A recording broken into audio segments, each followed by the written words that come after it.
In the White House, when I was there, we were focused on trying to think about how to dramatically increase volunteer service. We started with the constraints. We looked at a number of barriers. People didn't have time to volunteer. They didn't know how to find opportunities in their area of interest. They simply didn't care enough. So we put in place a number of incremental steps that were taken to address those barriers. But it wasn't until we took a very different step did we see how we could really achieve greater gains in volunteer service. And it started with a simple idea. Why not ask the people who are already volunteering, why are you doing it? And the answer was revealing. An overwhelming number were volunteering because someone they personally knew who was volunteering had asked them to join. A simple message, but it literally transformed how we thought about who our target population should be and how we should celebrate current volunteers and use them as our best force for recruitment. There are many, many more examples, but all of these share common themes that each had a simple, in some cases hopefully emotional and ultimate ambition that the target audience could easily understand and own, some kind of achievable stretch goal, a deep understanding of the target population, the very people you are seeking to serve, and an openness to ask them to become part of the solution in some way, a goal that doesn't dictate process, only outcomes, and thus really unleashes people to identify innovative ways to reach those outcomes. All of these are simple ways in which we can stimulate innovation.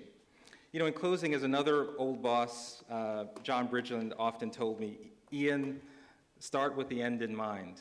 And as you are a community of innovators, I believe your most crucial first step must be to immediately define your end, your common goal.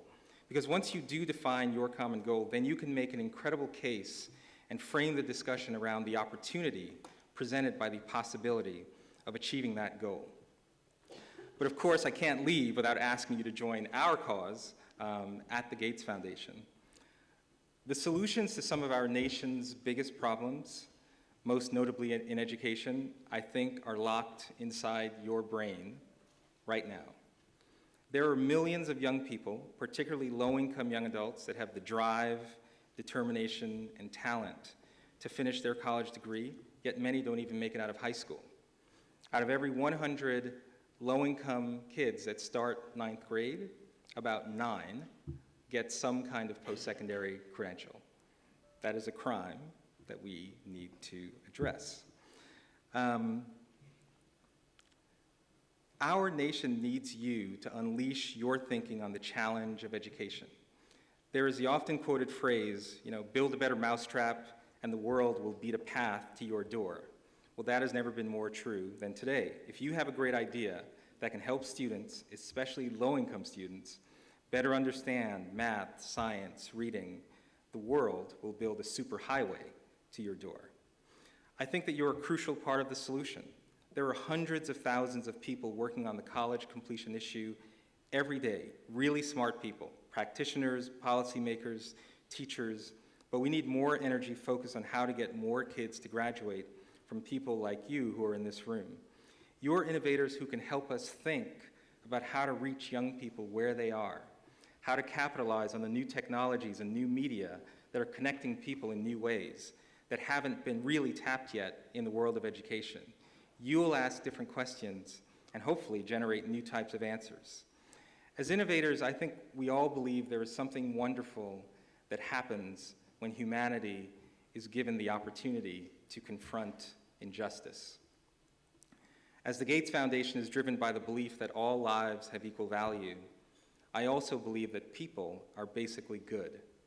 When given a real opportunity to have impact, individuals will take action to improve their own lives and to seek to alleviate the suffering of others. Look at examples like Donors Choose, if you're familiar with that website. But in just a few short years, almost 150,000 people have now cumulatively given $40 million in small contributions to help teachers in predominantly public schools conduct projects that heretofore had not been possible. And for 60% of those people, it was the first time they'd ever made a contribution to education because they could see the direct impact of their work. We're just at the beginning of figuring out innovative ways to tap into the general public to address education and other issues. My hope is that you can help us create more of those opportunities. With a common goal and a set of tools to mobilize and incentivize action, you can passionately engage, challenge, and partner with key constituents at every level: students, parents, teachers, governors, mayors, CEOs, cultural icons, pastors, to voluntarily join you in your great cause to serve or ours. Remember, as leaders do in any context, they take their vision rather than their constraints in which they're working as the only given. I look forward to working together with hopefully some of you and seeing the innovations that you will discover that will change the world. Thank you.